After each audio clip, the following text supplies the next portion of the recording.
Bismillahirrahmanirrahim. Alhamdulillahi rabbil alamin, wassalatu wassalamu ala rasulihil amin, nabiyyina Muhammad wa ala alihi wa sahbihi wa man sar ala nahdihi wa ihtada bihadihi wa istanna bisunnati ila yaumiddin, amma ba'd. Alhamdulillah, syukur kita kepada Allah Azza wa Jalla kerana dengan limpah kurnianya dapat kita bersama dalam majlis ilmu selepas kita menunaikan fardu maghrib berjamaah. Kita juga menunggu kedatangan waktu isya yang Nabi sallallahu alaihi wasallam telah memberi galakan yang besar bagi orang yang menunggu salat. Kita lepas salat yang pertama nak tunggu yang kedua, itu diberi kepada kita pahala intizarus salah, menunggu salat, dengan makna orang ni mendapat pahala seolah-olah kita duduk dalam salat. Kita duduk gini ni, dengar ceramah, dengar kuliah sambil duduk menyandar dinding ni, dikira orang ini duduk dalam salat. Pahala dia pahala orang salat, pahala orang semayang. Alhamdulillah, itu nikmat yang besar. Tambah pula dengan kita duduk pula dalam majlis ilmu yang Nabi sallallahu alaihi wasallam telah memberi galakan yang besar kepada orang yang duduk majlis ilmu. Jadi perbincangan kita pada malam ini iaitulah tentang buku yang ana usahakan penerbitannya, namanya Keindahan Islam. Disebut dengan nama Mahasinul Islam. Mahasinul Islam, keindahan Islam. Apa makna keindahan Islam? Kita nak tunjuk kepada masyarakat kita, kepada umat kita, bahawa Islam itu indah. Islam itu indah. Sebab apa indahnya Islam? Jadi di sini kita kena tengok di dalam kitab kita, muka surat yang pertama. Muka surat yang pertama yang menyebut tentang ciri-ciri keistimewaan syariat Islam. Kalau hari ni orang duk main-main dengan syariat Islam ini, dikata buat apalah manusia ni nak pada Islam. Tengok dalam kitab kita ni, muka surat yang pertama. Di muka surat 1, ciri-ciri keistimewaan syariat Islamiah. Kenapa dia istimewa? Yang pertama sekali kita tengok syariat itu makna apa. Syariat Islam adalah nama kepada ajaran yang diturunkan oleh Allah Azza wa Jalla kepada Nabi dan Rasulnya sallallahu alaihi wasallam, yang terdiri daripada hukum hakam yang berkait dengan akidah, dengan pegangan dan amalan. Jadi amalan di sini termasuklah amalan hatinya, amalan zahirnya, amalan hubungan manusia dengan Allah, dan amalan hubungan manusia dengan manusia. Karena manusia bila hidup atas dunia tak boleh lari daripada hubungan-hubungan ini. Sama ada kita berhubung dengan Allah yang disebut dengan nama ibadah khususiyah, atau disebut dengan nama hubungan manusia dengan manusia, itu dikira ibadat yang umum. Tak ada manusia ini buat kerja kecuali dia nak kepada rahmat Allah, kita nak kepada keredaan Allah, kita nak kepada pahala, nak jauhkan diri kita daripada dosa, daripada mungkar, daripada maksiat, dan daripada segala perkara yang ada ini. Hukum hakam ini dinamakan syariah. Kenapa? Kerana kebenarannya dan persamaannya dengan sebuah mata air yang jernih. Jadi diambil mata air yang jernih, sumber dia tak ada karat, sumber dia tak ada selut, sumber dia tak ada lumpur, maka dengan hukum hakam inilah jiwa manusia hidup dan menjadi lebih bernilai. Syariat juga berfungsi sebagai sumber kecerdasan dan keselamatan minda, sebagaimana air sebagai sumber kehidupan tubuh badan manusia. Tubuh manusia tak boleh hidup tanpa air. Agama manusia, jiwa manusia tak boleh hidup tanpa adanya syariat. Itu dia panggil keindahan. Itu kita panggil syariat, satu perundangan yang Allah Ta'ala turunkan. Kemudian kita nak tengok cara ringkas ataupun sepintas lalu, kenapa syariat Islam ini satu syariat perundangan yang istimewa. Disebut dalam bahasa Arab dipanggil khasais. Ciri-ciri keistimewaan syariat Islam ini, yang pertama, kerana dia bersifat rabbaniyah. Apa makna rabbaniyah? Rabbaniyah iaitulah Dia bersifat Rabban, ia datang daripada Allah. Rabbaniyah di sini dengan makna dua perkara. Yang pertama, syariat minar Rabb. Syariat ini datang daripada Allah. Dia dua ya. Kerja kita ni, syariat ini mari daripada Allah, kita nak pergi kepada Allah. Kalau dua ni sudah ada, maka selesai banyak masalah. Apa benda yang kamu buat ni? Amalan yang kita buat, ambil daripada Allah. Kemudian, kenapa kamu buat? Kita buat untuk Allah. Itu dia panggil syariat ini, masdar dia, sumber dia Rabbaniyah, kerana kita ambil sumber dia daripada wahyu daripada Allah, dan kita buat juga untuk Allah. Kalau manusia ni bekerja bukan untuk Allah, dia bekerja untuk orang tu, untuk orang ni, bermakna banyak kepincangan yang berlaku. Kita selagi kalau orang tak tahu kita buat pincang, tak apa. Tapi kalau kita bekerja untuk Allah, dalam gelap dengan dalam cerah, sama. Waktu orang tengok dengan tak tengok, sama. Waktu ada pancekak, tak ada pancekak, sama. Sebab kita kerja kerana apa? Untuk Allah. Itu dia panggil satu ketenangan jiwa apabila manusia ni buat satu benda kerana Allah. Di mana yang pertama, kita ambil yang pertama, sifat Rabbaniyah ini duduk di mana? Sesungguhnya syariat ini daripada Ar-Rabb. Apa makna Rabb? Daripada Tuhan, daripada Allah Subhanahu wa ta'ala, yang mana ia adalah wahyu daripada Allah kepada Rasulnya sallallahu alaihi wasallam, dan ia bukanlah ciptaan atau rekaan mana-mana makhluk. Kalaulah kita hari ni kita kata undang ni hebat, undang-undang lokrek, undang-undang apa lok atas dunia ni hebat, itu pemikiran manusia. Kalau kebetulan nampak baik sungguh pun, dia panggil secara kebetulan. Tetapi syariat Islam itu mari daripada Allah yang memang baik kerana dia pencipta manusia. Kita nak beli kereta, tak boleh kita beli kereta Honda, pergi servis di tempat kedai Mazda pun sudah berlainan, kerana dua syarikat yang agak berbeza. Jadi kita tak yakin. Maka kalau manusia ni kata Allah yang mencipta manusia, tapi undang-undangnya orang putih lebih pandai, maka ini satu perkiraan yang tidak betul. Macam mana orang putih lebih tahu? Manusia ni dicipta oleh Allah. Bismillahirrahmanirrahim. Alif Lam Ra, kitabun uhkimat ayatuhu thumma fussilat min ladun hakimin khabir. Iaitulah Alif Lam Ra, inilah satu kitab yang ayat-ayatnya disusun dengan rapi serta dijelaskan secara terperinci. Jadi kita tahu dah ayat Quran ini mari daripada Allah, disusun secara rapi, secara terperinci, yang jelas. Kalaulah manusia buat, walau kana min indi ghairillahi lawajadu fihi ikhtilafan katsira. Kalau kamu dapati Quran ini bukan daripada Allah, kamu akan dapati percanggahan pendapat yang begitu banyak. Itu yang pertama. Yang kedua, kenapa indahnya syariat Islam ini? Dia mari daripada Allah, dan kita juga matlamat tertinggi syariat, ataupun disebut dengan nama tujuan objektif syariat ini yang datang kerana apa?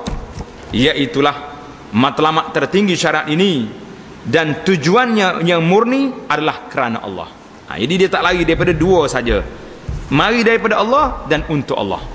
Jadi kita nampaklah kehebatan gerak kerja yang kita buat hari ini kerana Allah, untuk mencapai keredaan Allah, maka dia adalah bersifat Rabbaniyah dalam tujuan dan matlamat. Allah SWT firman, qul inna salati wa nusuki wa mahyaya wa mamati lillahi rabbil alamin la syarika lahu wa bidzalika umirtu ana minal muslimin wa ana awwal muslimin. Kita tahulah semua buat kerja kita, salat kita, zakat kita, puasa kita, semua benda lillahi rabbil alamin. Yang kedua, keindahan syariat Islam yang kedua, dia bersifat kesempurnaan dan universal. Maknanya sempurna syariat Islam adalah satu perundangan yang teguh dan sempurna. Prinsip perundangan yang didatangkan untuk mengangkat darjat manusia kepada darjat kesempurnaan yang tinggi serta kejayaan di akhirat. Itu dia panggil bersifat sempurna dan bersifat universal, bersifat al-alamiyah. Dia bukan bersifat tempatan. Karena itulah syariat ini boleh diguna oleh siapa saja. Orang putih boleh, orang hitam boleh, orang kelabu boleh pakai. Jadi berbezalah syariat Islam ini dengan syariat-syariat yang terdahulu. Kalau Nabi-Nabi dahulu alaihimussalatu wassalam, syariat dia bersifat tempatan. Nabi Musa untuk Bani Israel, Nabi ni dia kaum Samud, dia kaum ada, tapi syariat Nabi Muhammad sallallahu alaihi wasallam ni tak, al-alamin, semua sekali. Ciri keistimewaan yang ketiga, penyaksiannya terhadap syariat yang terdahulu. Jadi syariat Islam ini datang menjadi saksi kepada syariat yang terdahulu. Jadi kerana itulah di antara keistimewaan umat Nabi kita Muhammad sallallahu alaihi wasallam ini, apabila sampai pada hari kiamat nanti, nabi-nabi yang lain didakwa oleh kaumnya sendiri, maka kitalah umat Nabi kita sallallahu alaihi wasallam dan umat Muhammad inilah yang menjadi saksi bahawa nabi-nabi alaihi wassalatu wasallam telah menjalankan tugas dengan sempurna. Jadi kalau kaum dia kata nabi aku ni tak berjalan, kita saksi, walaupun kita tidak hidup sama dengan mereka, tapi berdasarkan kepada apa yang disebut oleh Nabi kita Muhammad sallallahu alaihi wasallam bahawa nabi telah menjalankan tugas. Yang keempat, perkara yang keempat dia panggil al-wasatiyah. Apa makna wasatiyah? Kesederhanaan. Sifat wasatiyah ini satu sifat yang penting, yang perlu dihurai, diperjelaskan. Sebab apa? Hari ini orang bercakap tentang wasatiyah. Sebelum daripada ni, kita duk dengar istilah hadari. Betul tak? Hari ni ada lagi orang sebut hadari? Tak sebut dah. Kalau ada lagi orang sebut, dia panggil orang ni sudah dikira orangnya expired date dah. Orang tak guna lagi hadari. Kerana hari ni orang duk cakap tentang wasatiyah. Apa makna wasatiyah yang sebenar, yang dia kendaki dalam ilmu ciri-ciri keistimewaan Islam ini? Iaitulah syariat Islam yang diturunkan oleh Allah, tujuannya, kesempurnaannya, perundangannya yang lengkap dan menyeluruh sebagai saksi kepada syariat yang sebelumnya dan kekal hingga hari kiamat, maka ia pastilah menjadi perundangan yang adil dan seimbang dalam segenap segi. Ini makna wasatiyah. Wasatiyah yang dikehendaki dalam ini adil, seimbang. Jangan makna wasatiyah ni sederhana. Macam saudara, saya dah salat habis, kenapa tak tutup aurat? Tutup aurat tu hak peribadi, salat dengan Tuhan. Itu bukan sederhana, itu meruntuhkan syariah nama macam tu. Kita kena jelas di sini. Allah Subhanahu wa taala berfirman, wa kadzalika ja'alnakum ummatan wasata. Al-Baqarah ayat 143. Dan demikianlah pula kami menjadikan kamu umat Islam umat yang adil dan pilihan. Wasata di sini dengan makna adil dan pilihan. Umat yang sederhana di dalam pelaksanaannya, adil di dalam undang-undangnya, dan pilihan di kalangan umat yang lain apabila dia melaksanakan perundangan Islam yang besar ini. Al-Imam Ibnu Jarir At-Tabari rahimahullahu ta'ala dalam menafsirkan ayat ini mengatakan, Allah Subhanahu wa ta'ala menyifatkan mereka sebagai umat pertengahan, yakni sederhana, kerana keadilan dan keseimbangan mereka dalam beragama. Apa makna keseimbangan? Kita ambil agama, kita tidak meninggalkan dunia. Kita buat yang di Tuhan suruh, dan kita juga meninggalkan larangan. Oh, saya dah ikut semua dah arahan Tuhan. Baik, cantik. Larangan macam mana? Itu hak peribadi lah, itu bukan wasatiyah. Kita buat yang baik, bina ini, buat bank Islam, tapi bank riba macam mana? Itu hak peribadi lah, bank riba mesti dihapuskan. Kita buat universiti Islam, universiti yang tidak Islam macam mana? Mesti diislamkan. Baru dia panggil wasatiyah. Kita salat, betul, kita juga kena lakukan benda-benda yang lain. Kita dah pergi haji, taib, tapi bagaimana dengan ibadat-ibadat kita yang lain? Jadi keseimbangan di sini yang perlu. Mereka bukanlah dari kalangan melampau atau cuai tentang agama, tetapi mereka mengambil jalan pertengahan yang adil dan seimbang. Lalu Allah Subhanahu wa taala menyifatkan mereka sedemikian sebaik-baik sifat yang disukai oleh Allah di dalam setiap perkara adalah kesederhanaan. Maksud sederhana, jangan tak buat. Contohnya kita hari ni, saya ni sikap sederhana. Baik, apa maksud awak? Lepas semaya fardu, saya tak semaya sunat dah, sebab sederhana saya ni. Bukanlah gitu. Maksudnya semaya sunat, tetapi mengambil pendekatan yang minimal tapi berterusan.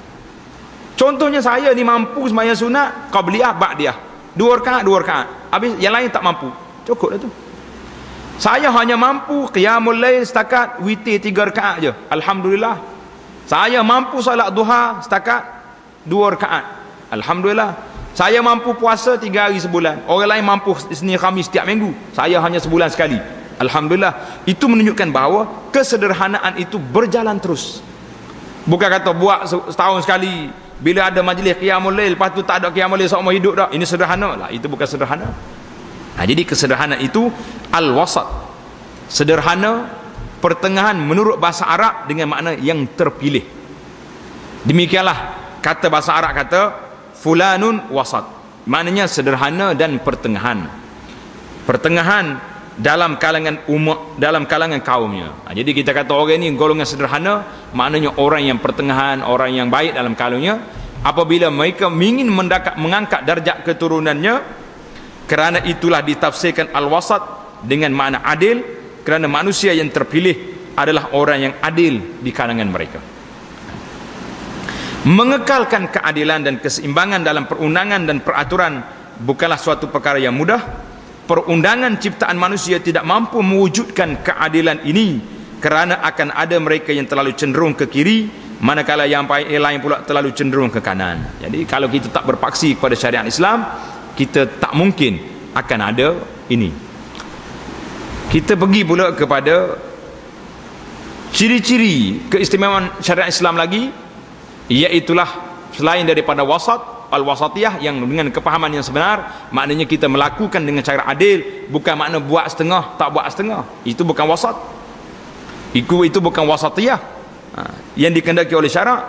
Yang kelima, syariat Islam dibina di atas asas untuk membawa kebaikan dan menolak keburukan. Itu di antara 5 ciri-ciri keistimewaan. Kemudian dari sudut mukaddimahnya baru kita nampak bahawa syariat ini sangat istimewa. Keistimewaan inilah yang mengatasi segala perkara yang lain, dan itu mukaddimah yang saya nak kita terus perbincangan kita kepada bab 5 di muka surat 215. Muka surat 215 bab 5, kita ambil, kita nak tengok keindahan Islam dari sudut perundangan. Setelah kita mengenali tadi bahawa Islam itu indah. Indahnya duduk di mana? Duduk di perundangan. Perundangan Islam ini cantik. Di mana cantik dianya? Cuba kita lihat apa yang cantiknya. Yang pertama, kita lihat perundangan Islam dalam sudut jenayah. Kita hari ini tak nak besarkan, walaupun hari ini bila sebut tentang jenayah, orang nampak hudud. Bila sebut hudud, duk nampak potong tangan, sehingga timbullah suara-suara yang tak comel. Siapa nak makan sup tangan, pergi ke Kelantan. Apa sebab timbulnya kata-kata sedemikian? Hasil daripada manusia tidak memahami perundangan Islam. Hasil daripada manusia tidak mengetahui keindahan syariat Islam. Kalau dia tahu, kita akan nak. Cuba kita lihat secara sepintas lalu, dan kita bacalah kitab ini. Di dalam bab perundangan ini saya nak baca satu persatu sampai habis kitab, insya-Allah. Tidak dapat dinafikan bahawa syariat Islam adalah menyeluruh. Dalam seluruh perintah dan larangannya mengandungi faedah-faedah. Ada faedah, hikmah-hikmah, maslahat-maslahat dan pelbagai manfaat pada manusia. Tidak kira sama ada perkara itu diketahui oleh setiap orang ataupun hanya diketahui oleh mereka yang mengkajinya. Memang kita akui, banyak syariat Islam ini kita tak tahu di mana cantiknya. Yang kita tahunya ikut orang kata. Bila orang kata syariat Islam ni molek, kita pun rasa nak juga. Mari pula orang lain kata, syariat Islam ni tak bagus, syariat Islam ni kasar, syariat Islam ni ganas, kita kata juga. Jadi hikmah di sebalik perundangan, satu persatu kita akan jelaskan di sini. Kenapa undang-undang murtad kena bunuh, kenapa orang yang berzina kena rejam ataupun kena sebat, ada dalam kitab ni. Kita jawab secara ringkas. Tidak kira, jadi ada syariat kita tak tahu, ada yang kita tahu. Hak tahu ke tak tahu, ianya termasuk di dalam keindahan Islam. Tidak ada sesuatu pun yang diperintahkan oleh syariat Islam yang kita lihat natijah dan kesannya dengan akal yang waras melalui penglihatan seseorang yang memahami, melainkan kita akan dapati adanya hikmah, adanya maslahat dan faedah yang terang, nyata lagi jelas. Memang ada di situ di hadapan kita. Sebaliknya, tiada sesuatu pun yang ditegah oleh syariah melainkan kita dapati ada keburukan, ada kerosakan dan kemudaratan yang nyata dan pasti. Perkara ini disedari oleh akal yang waras, yang tidak dipengaruhi oleh hawa nafsu dan taklid buta. Jadi orang yang ikut taklid buta, ikut orang putih kata. Orang kata nak laksana syariat Islam, ini teroris. Kita pun teroris juga. Apa benda yang kita kata, seolah-olah kita ni bercakap bagi pihak orang lain, ataupun kita bercakap dalam keadaan kita tak sedar. Orang kata kecek tak khabar. Apa kata lagu tu? Orang kata juga kita kaji ke tidak? Orang yang menentang pelaksanaan undang-undang syariat, sama ada hukum hudud ataupun lain-lain hukum dalam Islam ini, berapa buah dah kitab dia baca, ataupun sebuah kitab pun tak pernah baca lagi, tapi menentang juga. Ini jadi masalah kita. Antara perundangan Islam yang sangat berhikmah, iaitulah hudud dan qisas. Untuk menerangkan perkara ini, maka kami bentangkan. Yang pertama, definisi hudud serta jenayah-jenayah yang dikenakan hudud. Hudud makna apa? Kita belajar sikit malam ni undang-undang syariat Islam. Adapun undang-undang sivil itu tuan-tuan ramai dah, lawyer-lawyer, engineer, apa ni, ahli-ahli perundangan tahu belaka. Jadi kita nak tahu yang kita punya ni setakat mana. Hudud iaitulah kata jamak plural daripada kalimah had. Had makna sempadan. Tilka hududullah fala taqrabuha. Ini sempadan yang Allah Ta'ala buat, kamu jangan hampir. Tilka hududullah fala ta'tadu. Ini sempadan Allah Ta'ala buat, kamu jangan melampau. Siapa dia beri sekat sempadan, boleh lagi. Tapi kalau melintasi hak ini, orang ini telah dikira berdosa, bersalah. Itu dia panggil hudud. Bukanlah makna hudud ni potong tangan saja. Hudud ni banyak lagi, halal, haram banyak. Sehingga Nabi kita sallallahu alaihi wasallam dalam hadis Nabi kata, syariat Allah Ta'ala ini Allah Ta'ala buat seperti hima. Hima ni padan ragut yang disediakan oleh kerajaan untuk hayawan-hayawan, unta-unta kerajaan, zakat yang pun disimpan situ. Jadi kata Nabi, man hama haulal hima, siapa dia pergi pera, pergi bela kambing dia, unta dia dekat dengan padan ragut kerajaan, dibimbangi takut masuk dalam padang tu. Jadi tak ada jauh. Jadi demikian juga hudud Allah Ta'ala ni, halal, haram yang dia buat sekatan ini, jangan kita pergi dekat. Banyak sekali kita tengok dalam ayat-ayat Al-Quran, tilka hududullah, itu hudud sempadan Allah Ta'ala buat, fala taqrab, mu jangan hampir. Fala taqrabuz zina, jangan hampir dengan zina, apalagi nak buat. Jadi dia, Allahu Akbar, syariat Islam ini cukup indah. Larangan dia pun berbentuk pendidikan, bukan hanya keras. Orang kata keras syariat Islam ni, tak keras. Dia keras pun dengan siapa? Dengan penjenayah je. Yang kita rasa ajaib, kita rasa pelik, kita rasa hairan, undang-undang ini yang kita nak buat ini untuk penjenayah. Tapi kenapa orang yang tak pernah buat jenayah pun sakit hati juga, nak buat juga, marah juga pada undang-undang ini? Pelik tak pelik? Pelik. Dari segi syarak, definisinya dari segi syarak, apa dia ta'rif hududnya? Iaitulah suatu hukuman yang telah ditentukan oleh nas syarak, tak boleh nak ubah-ubah lagi, yang diwajibkan dengan sebab melanggar satu hak daripada hak Allah Ta'ala. Tuan-tuan kena ingat apa makna hudud. Hudud iaitulah hukuman ke atas penjenayah yang telah ditetapkan oleh Allah, bukan ditetapkan oleh ahli fiqh, ahli perundangan, ahli tak. Allah Ta'ala sendiri yang telah menentukan hukum ini.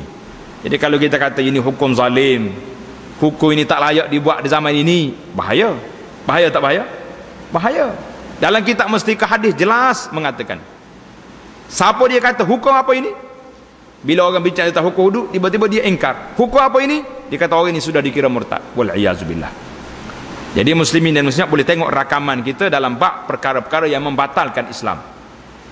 Ana dah baca secara detail penjelasan daripada kitab Mustikah Hadis dan juga kitab yang kita ambil daripada Dalilul Haji wal Mu'tamir. Sudah jelas menunjukkan kepada kita perbuatan yang mencanggah. Baiklah. Kita nak tahu apakah jenayah yang dikenakan hukum had, hukum hudud.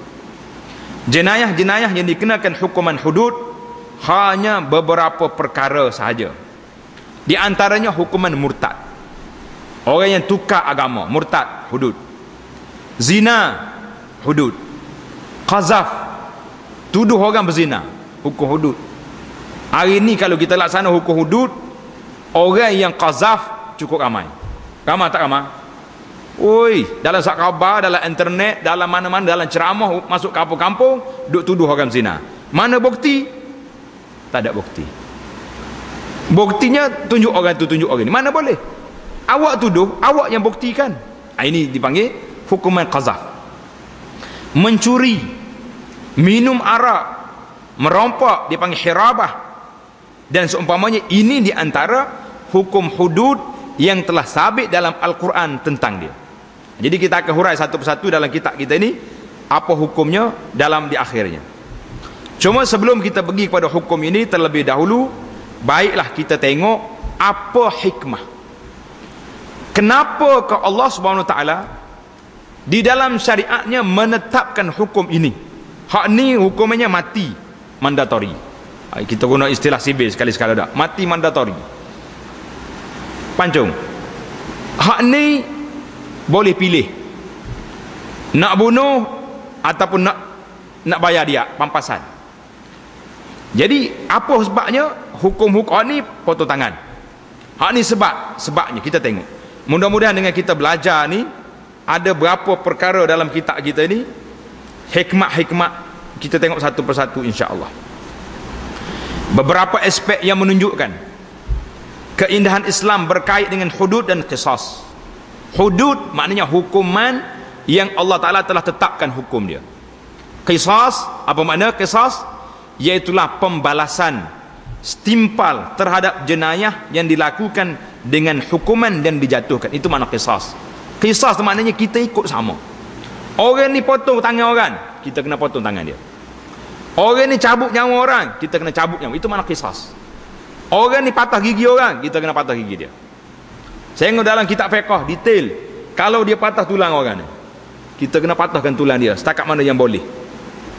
Dulu sukar untuk melaksanakan hukum ni, tapi di zaman moden hari ni, saya ingat doktor pakar tulang ni, dia tahu belaka berapa inci munak, berapa patah yang dia ada, semua boleh buat. Allah nak sana hukum hudud zaman sekarang ni sangat kondusif. Dulu agak sukar, sekarang ni lebih senang. Tapi terbalik pula dah. Sekarang ni pula tak kondusifnya. Nak kata apa?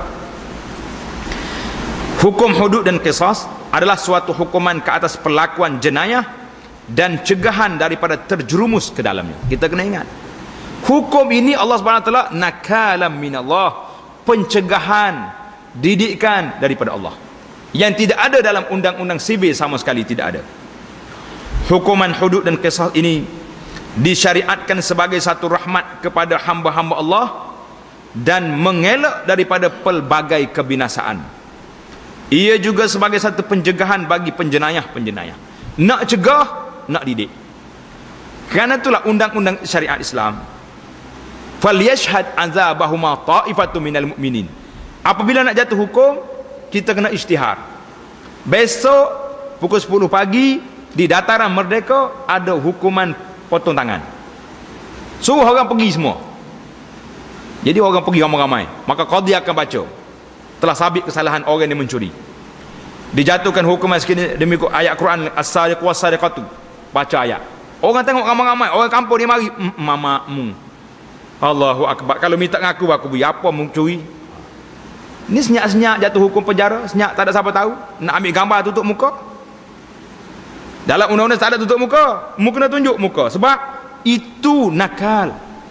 Ini satu pencegahan. Nak suruh, kadang-kadang dengan duit kita rasa lebih murah daripada maruah diri. Betul tak? Sebab itulah orang bila kena tangkap, pencegah maksiat tangkap, Cik nak berapa saya sanggup bayar, tapi janganlah bawa saya ke muka. Kalau dia tahu dah, kalau bawa ke mahkamah 1,000 ya denda contohnya.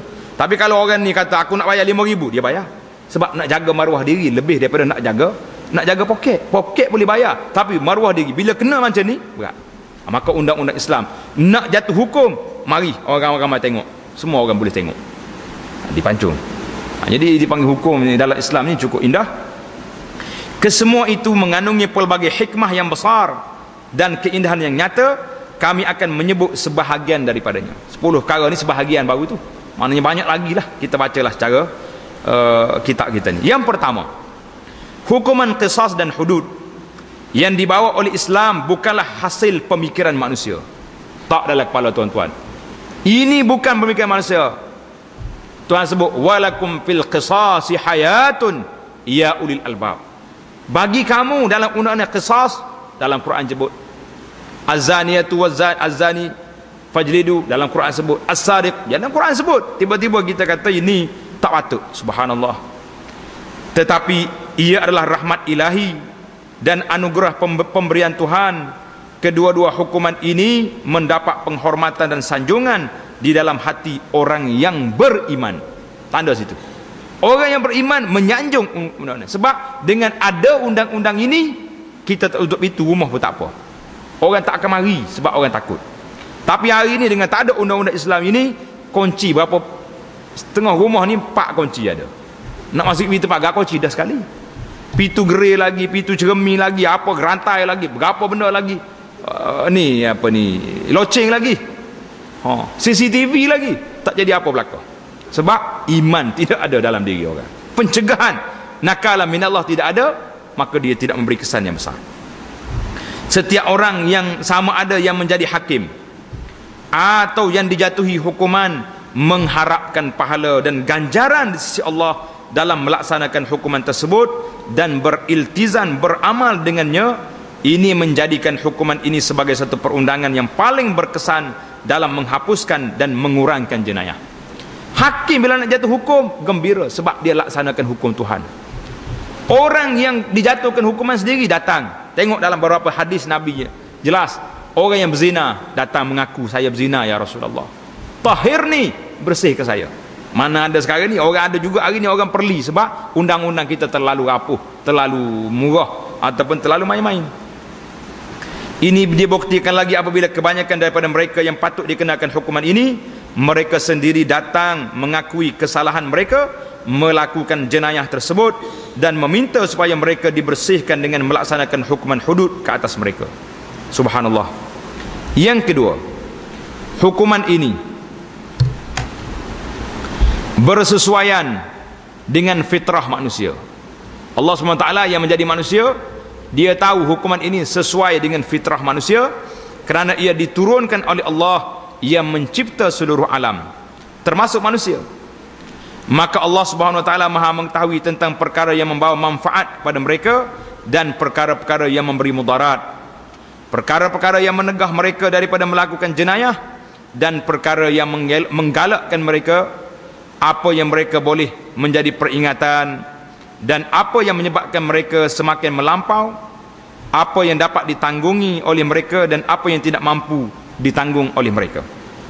Maka Allah Subhanahu Wa Taala Maha Pencipta, Maha Bijaksana dan Maha Mengetahui menurunkan syariat ke atas hamba-hambanya dengan suatu syariat yang paling baik bagi mereka dan bersesuaian dengan kejadian fitrah manusia. Jadi manusia ni nak setara mana, Allah SWT turunkan syariat sedemikian. Yang ketiga, hudud adalah suatu hukuman yang tetap bagi seluruh masyarakat manusia dan sesuai bagi setiap masa dan tempat. Jangan duk kata oh ni sesuai untuk Taliban ya. Jangan. Orang Melayu pun sesuai. Ia tidak berubah dengan sebab perubahan umat dan bangsa atau tempat dan daerah, kerana ia adalah daripada Allah yang Maha mengetahui segala hakikat dan secara terperinci. Allah Subhanahu Wa Taala mengetahui sesuatu yang telah berlaku, yang sedang berlaku dan yang akan berlaku. Maka dia mensyariatkan suatu syariat yang sempurna tanpa perlu kepada penyempurnaan, perkembangan dan pembaharuan semula. Jadi ini perbezaan. Perbezaan hukum syariat satu je. Tetapi berbeza dengan berlawan dengan undang-undang ciptaan manusia yang tidak lepas daripada kekurangan, pertukaran, pindaan dan pembaharuan semula, kerana mengikut tahap ilmu mereka yang cetek, akal mereka yang pendek, dan kemahuan yang berubah-ubah dan bercanggahan. Tuan-tuan tengoklah sebagai contoh yang paling mudah, simple. Ahli-ahli parlimen kita, gapo dia kerja ahli parlimen? Setiap kali persidangan ada je pindaan tu pindaan ni, tukar sana tukar sini. Buat akta ni 2-3 bulan pindah pula. Akta gaji contohnya, dah pindah, baru ni pindah pula. Jadi kerja ahli parlimen kitanya selain duk balas dalam parlimen, duk minda undang-undang. Sebab ini menunjukkan ketidaklengkapan. Tapi dalam Al-Quran sabat undang-undang ditetap, undang-undang syariah tidak berlaku macam ni. Maka adalah sesuatu yang cukup adil dan seksama untuk menetapkan satu undang-undang yang padu dalam perihal jenayah dan hukuman, supaya manusia mengetahui jenis kesalahan yang akan dikenakan hukuman dan apa pula yang tidak dikenakan hukuman. Ini kerana tidak akan ada kestabilan dan keamanan tanpa peraturan yang tertentu dan undang-undang yang tetap dan kekal. Yang keempat, hudud bertujuan untuk memelihara kemurnian akhlak dan ketinggian pekerti yang menjadi objektif dakwah semua rasul dan mendorong mereka supaya berakhlak mulia. Jadi semuanya nak suruh jadi orang baik. Ia juga bertujuan untuk mentarbiah jiwa dan membangunkan generasi dengannya. Ini berbeza dengan undang-undang ciptaan manusia, kerana kebiasaan ia tidak memberi tumpuan pada pemeliharaan akhlak mulia, pentarbiahan jiwa dan pembangunan generasi, melainkan apabila terdapat kemudaratan ke atas pihak lain. Sebagai contoh, dalam undang-undang manusia, perbuatan meminum arak tidak dikenakan hukuman ke atas pelakunya selagi kemudaratan tersebut hanya melibatkan dirinya saja dan tidak melibatkan orang lain. Mu nak mabuk situ, muntah ke darah, mabuklah. Tapi jangan bawa kereta. Kalau bawa kereta salah, sebab boleh langgar orang. Itu je. Undang-undang Islam tak, dia sekat arak awal-awal lagi kerana dia merosakkan akal pemikiran manusia. Zina tidak diperuntukkan hukuman ke atas pelakunya. Mana ada undang-undang zina? Kita nak mengharapkan, nak laksanakan hudud zina ni, nak suruh orang putih yang duduk zina hari-hari tu sokong kita, abadan tak akan berlaku. Jadi atas kecuali jikalau ia berlaku dengan zina tidak diperuntukkan hukuman atas pelakunya jikalau ia berlaku dengan kerelaan kedua-dua pihak. Suka sama suka, no problem. Terutamanya apabila kedua-duanya telah mencapai umur balik, umur dah besar dah, tak payah. Ini hak peribadi. Dia tak mikir bila berlaku zina akan keluar anak. Bila keluar anak, siapa bapa? Siapa nak bertanggungjawab? Mana keturunan? Nah, Islam jauh berpandangan. Ini perbezaan yang sangat ketara. Yang kelima, ia adalah hukuman berbentuk peribadi. Apa makna berbentuk peribadi? Tidak dipertanggungjawabkan atas suatu jenayah melainkan pelakunya sendiri. Dan seseorang tidak akan dikenakan hukuman atas kesalahan yang dilakukan oleh orang lain. Firman Allah Ta'ala, وَلَا تَكْسِبُ كُلُّ نَفْسٍ إِلَّا عَلَيْهَا وَلَا تَزِرُ وَازِرَةٌ وِزْرَ أُخْرَى. Maksudnya tidaklah seorang membuat dosa melainkan kemudaratannya kembali pada dirinya sendiri, dan seorang yang berdosa tidak akan memikul dosa orang lain. Ini dia panggil dosa peribadi. Bila orang buat dosa pikul dosa orang lain, ada ke tak ada? Ada juga. Contohnya kita nak buat dosa tapi tak nak buat seorang, buat majlis tari menari, disko, minum arak, panggil orang ramai-ramai. Dosa hak orang buat lain tu boleh juga pada penganjur. Jadi kerana itulah tuan-tuan, kalau nak menganjur, orang atas mari proposal, ketah kerja, nak minta derma, tengok dulu menurut majlis apa ni. Ada majlis mungkar, kita bagi RM10, RM10,000, kita sama. Duduk di masjid kita, orang duduk menari di tengah padang dengan duit kita boleh saham sama. Itu bahaya. Tetapi kalau dosa peribadi orang buat, dia mencuri, dia yang kena. Mak ayah dia jangan dikacau, jangan diambil tindakan. Maka suatu hukuman tidak dikenakan melainkan atas pesalah jenayah yang terbukti kesalahannya dan tidak melibatkan orang lain, walaupun dalam setengah situasi mereka yang tidak bersalah pun ditimpa kesukaran juga seperti ahli keluarga penjenayah. Memanglah kalau jenayah ni kena, keluarga dia kehilangan bapa, kehilangan tangan. Jadi macamnya, contohnya, jika pesalah penjenayah melakukan suatu kesalahan dan dikenakan takzir, hukuman yang tidak ada nas tertentu dalam syarak. Jadi dalam Islam ni ada hudud, ada qisas, dan dia ada takzir. Hudud tak boleh nak, itu hak Allah, mesti laksana. Qisas, tuan dia ni boleh maaf, itu dipanggil qisas. Takzir, ini hak pemerintah. Hari ni orang tak bimbang, dia kata dalam hudud tak ada undang-undang rogol. Taib, kita ada undang-undang takzir. Mu rogol orang, mu dah buat apa ni, dah kahwin, kalau berzina pun kena bunuh, apalagi kalau rogol. Jadi jangan bimbang, ni cepat sangat melata undang-undang ni. Kita ada satu lagi undang-undang dipanggil takzir. Takzir ini hukuman yang tidak ada nas tertentu dalam syarak, tetapi pemerintah, kerajaan boleh menggubalkannya berdasarkan kepada maqasidus syarak, berdasarkan kepada nas umum syarak. Dengan hukuman, contohnya dengan hukuman buang daerah, keluarga si penjenayah tadi akan kehilangan tempat bergantung. Namun kemudaratan ini hanyalah sekadar kesan sampingan terhadap hukuman tersebut, bukan sesuatu yang dimaksudkan dalam hukuman ini. Jadi kalau kita kena ingat, hari ini kita kata orang ini bila jatuh hukuman, undang-undang sibil yang cerdik ni, yang dibuat oleh orang putih ni, cerdik tak cerdik? Hebat lalu orang putih buat. Tapi dia ni, kalau orang rogo orang, berapa tahun dia punya denda? Mana ahli undang-undang? 20 tahun boleh penjara, betul tak? 20 tahun dalam penjara, dia hidup senang dalam penjara. Makan orang bagi, minum orang bagi, tempat tinggal bagi, pakaian uniform penjara pula free. Anak-anak di rumah, siapa yang tanggung? Kerajaan bagi tanggung? Tak. Bapak dia duduk dalam penjara, anak di rumah siapa tanggung?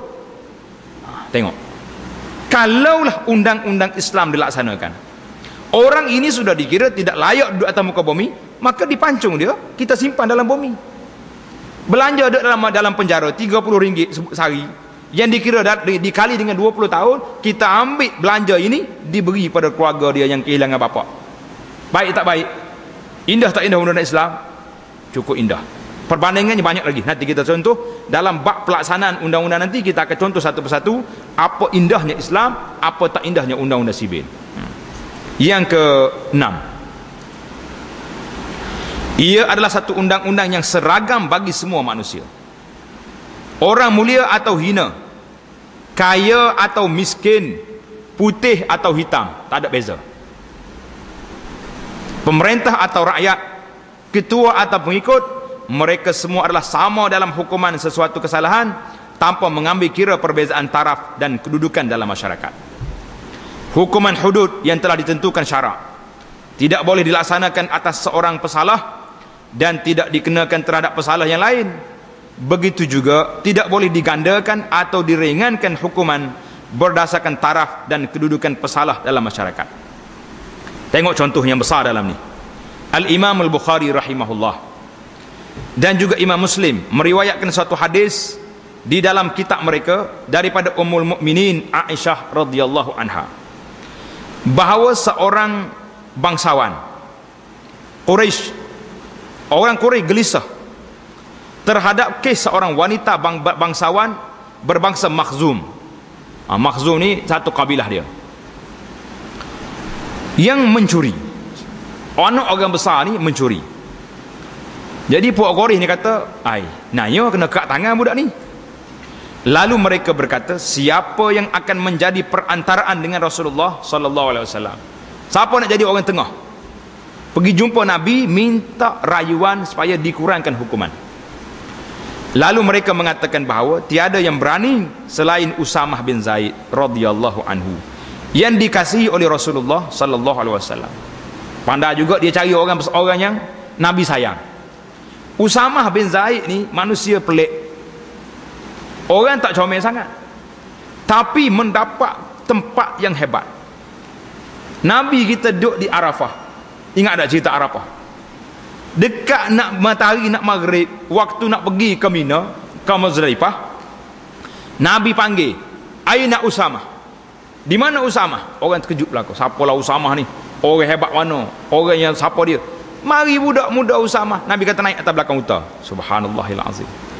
Dan dalam beberapa hadis, anda baca dalam Mukhtasar Bukhari, tuan-tuan boleh tengok beberapa cerita ardafa Usamah. Nabi kita letak Usamah di belakang ni. Jadi pas satulah dia orang ni bincang-bincang, dia kata Usamah aja orang yang boleh melaksanakan cerita ni, boleh cakap dengan Nabi. Dia pun panggil Usamah. Ya Usamah, kamu pergi jumpa dengan Rasulullah, mintalah rayuan supaya kurangkan hukuman kepada Al-Makhzumiyah ni. Usamah pun datang, jumpa dengan Nabi sallallahu alaihi wasallam, berbincang dengan Nabi. Dia pergi cakap lah, orang suruh cakap. Usamah dengar kata. Apa kata? Nabi kata apa? Atashfa'u fi haddin min hududillah. Thumma qama fa khataba faqala ayyuhan nas innama ahlakal ladzina qablakum annahum kanu iza saraqa fihim syarif taraku wa iza saraqa fihim ad-dha'if aqamu alaihi al-had wa aymullah law anna Fatimata binta Muhammadin saraqat laqata'tu yadaha. Hei, Nabi kita marah Usamah. Adakah engkau mahu memberi syafaat dalam satu hukuman hudud daripada hukum Allah? Kemudian baginda berdiri dan berkhutbah, berceramah. Wahai manusia, sesungguhnya dibinasakan orang sebelum kamu. Mereka apabila seorang dalam kalangan yang mulia mencuri, mereka tidak pedulikannya, lepas. Tetapi apabila seorang yang lemah dalam kalangan mereka mencuri, mereka melaksanakannya hukuman ke atasnya. Demi Allah, sekiranya Fatimah binti Muhammad mencuri, nescaya aku akan potong tangan. Subhanallahil azim. Tengok, Nabi begitu tegas. Hari ni dalam undang-undang ni nampak sangat. Budak-budak pergi curi sempo di supermarket, berapa kena? 36 bulan. Ada orang besar-besar curi berjuta-juta, kena sekejap je. Nampak sangat perbezaan tu. Budak perempuan pergi curi di supermarket, kena. Yang curi banyak-banyak dimaafkan. Apa nak kata? Ini bila tak laksana undang-undang syariat, maka inilah yang terjadi. Yang ketujuh, ia adalah satu hukuman yang adil dan saksama. Ia tidak menzalimi penjenayah maupun mangsa jenayah. Ia tidak terlampau menghukum sesuatu kesalahan sehingga menjadikan hukuman atas pesalah terlalu keras, dan ia pula akan dizalimi. Tak ada zalim. Siapa dia kata undang-undang zalim, undang-undang Islam zalim, orang itu tidak faham undang-undang Islam. Minta maaf banyak-banyak. Begitu juga ia tidak terlalu memandang ringan suatu kesalahan sehingga menjadikannya hukuman terlalu ringan dan menyebabkan mangsa jenayah akan terus berada di bawah kezaliman, permusuhan dan jenayah yang seterusnya. Jadi orang yang kalau ringan sangat, orang main-main. Terlalu berat sangat pun berat sangat ke atas ni. Jadi kadang-kadang kita ni ada benda yang terlalu berat, ada benda yang terlalu ringan. Undang-undang dadah berbahaya, berat, gantung sampai mati. Undang-undang lain pula ringan, jadi tidak seimbang. Dadah boleh mati, yang lain tak boleh mati. Jadi kenapa? Itulah di antara ketidakseimbangan. Hukuman dibuat berdasarkan jenis kesalahan dan menilai tahap kesalahan dengan perkiraan yang teliti, dengan melihat pada tahap dan jenis kesalahan. Sesuatu hukuman dikenakan atas pesalah dan mangsa yang dizalimi boleh mendapatkan haknya dengan sempurna apabila seorang penjenayah membunuh seorang yang tidak bersalah. Ini bererti bahawa dia telah merampas haknya untuk menikmati kehidupan. Bila bunuh orang, kita telah rampas nyawa orang, maka dia juga harus dihalang daripada menikmati kehidupannya. Lalu dia dikenakan hukuman setimpal dengan jenayah yang dilakukannya. Firman Allah Ta'ala, وَلَا تَقْتُلُوا النَّفْسَ الَّتِي حَرَّمَ اللَّهُ إِلَّا بِالْحَقِّ وَمَنْ قُتِلَ مَظْلُومًا فَقَدْ جَعَلْنَا لِوَلِيِّهِ سُلْطَانًا فَلَا يُسْرِفْ فِي الْقَتْلِ إِنَّهُ كَانَ مَنْصُورًا. Al-Isra 33. Janganlah kamu membunuh jiwa yang diharamkan Allah membunuhnya. Jangan bunuh orang tak tahu pasal, melainkan dengan suatu alasan yang benar. Jadi orang ni bunuh orang, kita boleh bunuh dia. Sesiapa yang dibunuh secara zalim, maka sesungguhnya kami telah memberi kuasa kepada ahli warisnya. Tengok, dalam Quran kata orang yang berhak ke atas pembunuhan ini waris dia, bukan yang tu yang ni, tak ada. Dalam undang-undang sibil yang boleh maaf siapa? Orang-orang besar boleh maaf, keluarga dia tak ada hak lah. Islam memberi kuasa kepada keluarga dia, menunggu keampunan siapa? Daripada keluarga. Dulu anda dah ceritakan satu kes yang berlaku di Madinah, satu di mahkamah syariah di Madinah itu, apabila qadi, guru saya Syekh Atiyah rahimahullah, dia cerita, dia ni qadi mahkamah tinggi Madinah. Dua orang budak ni kelahi, tembak seorang ni mati. Jadi mak ayah dia kata, oleh kerana mu tembak, kami tak nak balasan, tak nak pampasan, nak suruh mati juga mu.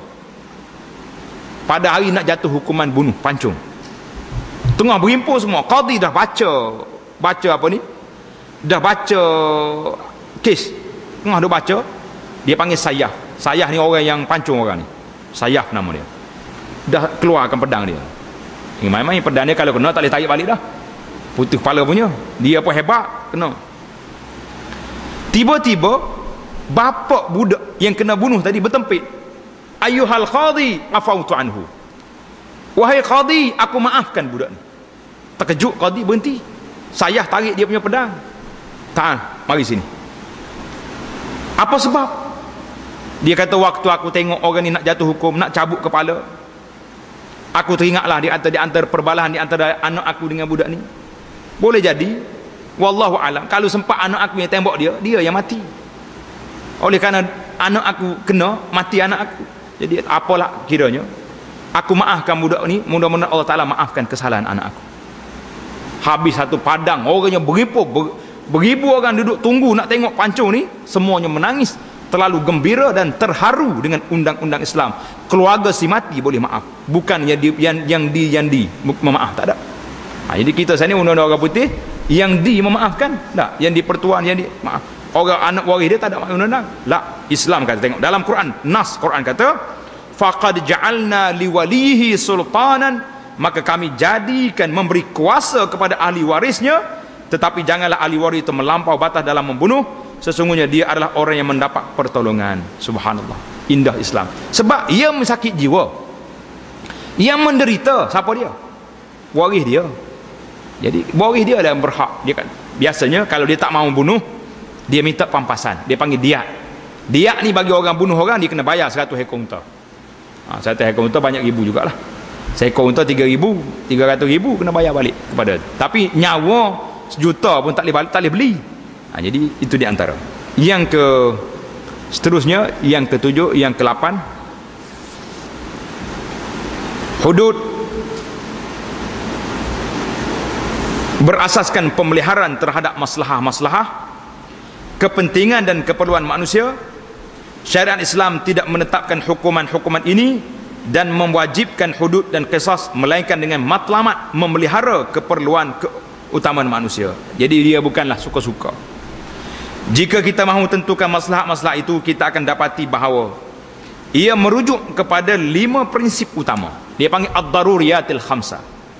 Jaga agama, jaga diri, jaga akal, jaga maruah, jaga zuriat keturunan, dan jaga harta. Jadi maruah dengan zuriat ni sekali. Jadi 5 darurat ni dipanggil daruriyatil khamsah. Jadi kita nak hurai satu-satu, mungkin tak sempat masa. Saya bagi rojukkanlah yang ringkas untuk tuan-tuan baca. Tengok dalam majalah Dian. Majalah Dian yang kita tulis tu, ana menulis dalam tu maqasidus syariah. Di antara maqasidus syariah itu, kita bincang tentang ad-daruriyatil khamsah, 5 perkara asas yang wajib dijaga oleh pemerintah, dijaga oleh semua agama setuju dengan 5 perkara ini. Iaitulah jaga agama, jaga diri, nyawa, jaga akal, jaga maruah dan keturunan, jaga harta. Ini 5 daruriyatil khamsah. Tengok dalam majalah Dian tu, cantiklah. Tuan-tuan boleh baca sambil-sambil kita duduk kempen majalah sikitlah dah. Tidak diragui bahawa kehidupan seorang insan ditegakkan berasaskan pemeliharaan maslahat ini tanpa maslahat. Ia tidak mungkin menikmati satu kehidupan yang sempurna, bernilai dan mulia. Pencerobohan atas salah satu daripadanya adalah satu jenayah dan kesalahan besar. maka diperlukan satu hukuman yang mampu mencegah penjenayah daripada berterusan melakukan dosa penyelewengan dan jenayah. Kerana itulah Islam mensyariatkan hudud dan qisas dengan tujuan untuk memelihara dan menjaga maslahat-maslahat tersebut. Ia mengenakan hukuman mati terhadap orang murtad kerana ia akan menyekat orang lain daripada agama Allah Azza wa Jalla. Bagi memelihara diri manusia daripada pembunuhan dan kezaliman, Allah mensyariatkan hukuman qisas. Walakum fil qisasi hayah. Bagi memelihara akal daripada bencana dan kerosakan, ia mengharamkan segala jenis arak dan dadah serta mengenakan hukuman hudud ke atas peminum arak. Tengok, nak jaga akal haram arak. Sama juga ada tambahan di sini lagi, nak jaga akal diharamkan perkara-perkara bid'ah dalam agama. Itu dia panggil nak jaga. Kerana bila masuk benda-benda khurafat dalam pemikiran manusia, dia akan mikir pelik-pelik. Itu termasuk benda ni, termasuk dalam daruriyatul khamsah. Jaga agama, tak boleh masuk benda-benda yang dia panggil bid'ah. Nak jaga akal, tak boleh ada arak. Arak tu cara fizikal. Ada lagi pemikiran karut khurafat, ideologi yang pelik-pelik. Ini jaga akal. Orang ni kalau kena ideologi orang putih, kena ideologi komunis, hilang Tuhan. Kena ideologi yang apa benda ni, dia tak percaya dah. Dia kata agama semua sama je. Ini nak jaga akal. Jadi pasal itulah pencegahan undang-undang murtad, undang-undang ajaran sesat sangat perlu. Nak jaga akal manusia. Manusia ni masya-Allah, subhanallah, mudah percaya. Marilah orang cerita agama apa pun, Nabi Melayu pun dia percaya. Ayah Pen lah kerajaan langit pun dia percaya. Yang terbaru ni kerajaan Aras pula. Tuan-tuan tak dengar lagi cerita kerajaan Aras ni, ajaran baru pula. Saya tak nak sebut tepat, takut tuan-tuan pergi cari. Kalau ayah Pen sekat langit, hak ni Aras naik. Allahu Akbar. Dia tak semaya, Jumaat tak semaya, Jumaat lagi tak semaya. Dia kata apa? Dia tengok di Aras tu, email ni tak sah semaya. Sebab tak betul dia punya akidah. Habis orang tak betul tak. Dia tengok di Aras. Allahu Akbar. Nak kata apa? Sikit lagi ada kerajaan planet mana pula, wallahu alam, ada belaka. Tengok ni dalam daruriyatul khamsah. Bagi memelihara marwah, memelihara zuriat dan kehormatan diri, ia mengharamkan zina dan pencabulan terhadap kehormatan serta mengenakan hukuman hudud bagi zina dan qazaf bagi tuduhan dia. Qazaf ni orang tuduh orang zina, rusak keturunan dia, maka undang-undang qazaf mari. Bagi memelihara harta, ia mengharamkan mencuri, merompak dan seumpamanya serta mengenakan hudud bagi kesalahan mencuri dan merompak. Ini di antara 5 asas yang ringkas. Matlamat agama Islam adalah menjaga segala masalah ini dengan mensyariatkan hudud dan qisas. Ia telah meletakkan suatu hukuman setimpal yang boleh mencegah setiap orang daripada cuba bertindak zalim atas suatu masalah ini, maka dapatlah direalisasikan maslahat-maslahat tersebut yang menjadi teras kehidupan manusia, kebahagiaan dan kesenangan mereka. Itu di antara yang disebut tentang yang ke-8. Yang ke-9 insya-Allah kita akan sambung perbincangan yang ke-9, yang ke-10 ini di dalam perbincangan dalam jalsah kita yang akan datang. Jadi itu di antara secebis keindahan tuan-tuan muslimin dan muslimat bila kita baca sedikit. Ni tak hurah panjang lagi ni. Kalau kita nak buka lagi kita hikmat syarak yang lain lagi, Allahu Akbar. Karena itulah bagi saya lah, buku keindahan Islam yang kita ada ni, kita baca satu persatu. Indahnya Islam dalam undang-undang, indahnya Islam dalam keluarga, dalam muamalat, semuanya ada. Mudah-mudahan dia akan menaikkan taraf keimanan kita. Bila kita yakin dan percaya ini undang-undang Allah, ini undang-undang syariat Islam, barulah kita akan terasa bahawa Islam ini indah. Yang tak indahnya siapa? Kita yang tidak mahu beramal dengan undang-undang Islam ini, yang tidak indahnya. Jadi setakat itulah dulu perbincangan kita. InsyaAllah kita akan sambung dalam jalsah yang akan datang. Subhanakallahumma wa bihamdika, asyhadu an la ilaha illa anta, astaghfiruka wa atubu ilaik. Wa sallallahu ala nabiyyina Muhammad wa ala alihi wa sahbihi ajma'in, walhamdulillahi rabbil alamin.